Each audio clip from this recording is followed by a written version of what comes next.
Regardez, 75% des Français refusent la présence de LFI demain à la cérémonie d'hommage aux victimes françaises du Hamas. C'est le résultat de notre sondage exclusif CSA pour CNews. Par dignité, chacun doit prendre sur soi la compréhension de la douleur des familles, de la douleur.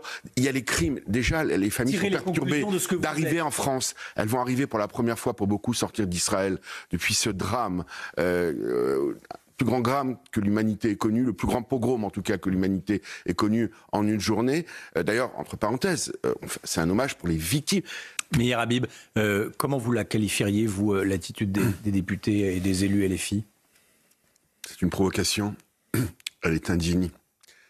Les familles avec qui je suis en contact, qui vont arriver dans quelques heures à Paris, n'en veulent pas. Il faut respecter la douleur.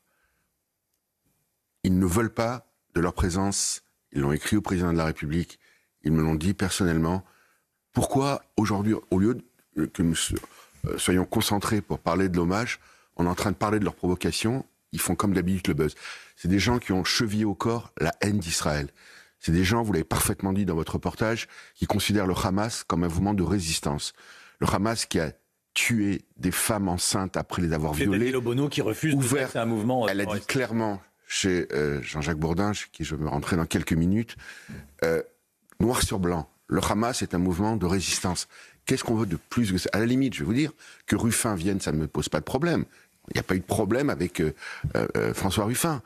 Mais que cette clique autour de leur gourou Mélenchon viennent perturber un hommage de dignité où les caméras vont être braquées sur eux s'ils viennent. Moi, je considère que la France, il y a les règles et puis il y a l'exception de la règle. On n'était pas obligé d'inviter tous les députés de la France insoumise qui ont, j'espère, qu'ils ont un minimum de dignité parce qu'ils ne sont pas souhaités à cet hommage national, ni par les victimes, ni par les Français, ni par la communauté en général nationale ne les veut pas à cet hommage. Qu'est-ce que vous leur dites ce matin à ceux qui veulent s'y rendre ? Ne venez pas. Ne venez pas. La famille, ayez un minimum de dignité et de respect, un sursaut d'humanité. Et s'ils viennent, comment vous allez vous comporter demain avec eux ? Écoutez, vous me posez une question, on verra sur place. On ne va pas perturber, leur donner plus d'importance qu'ils doivent en avoir. J'espère qu'ils ne viendront pas. Ils ne sont pas souhaités à cette manifestation. Je vais vous donner un exemple. Est-ce que Marine Le Pen s'est rendue, toute proportion gardée, à l'hommage à Jacques Delors ? Non. Elle n'a pas été, et pourtant, elle fait partie, aujourd'hui, pour moi en tout cas, de l'arc républicain.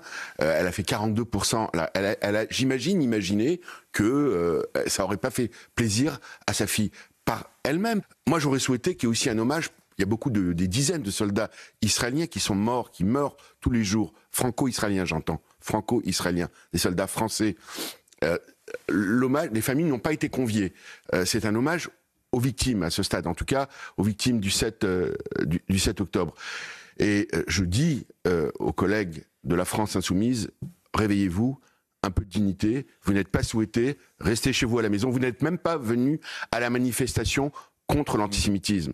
Vous avez besoin de venir à un hommage national pour les victimes juives d'Israël, des attentats du 7 octobre. La réponse est non. Je souhaite qu'ils restent chez eux à la maison, qu'ils ne viennent pas. Mais après, c'est vrai que les règles républicaines sont ce qu'elles veulent. Ils s'imposent. Mais je crois que, encore une fois, de façon claire, regardez le sondage que CNews a fait. Je crois qu'il se passe les 3 quarts des Français. Il se passe de commentaires. Merci beaucoup, Meir Habib.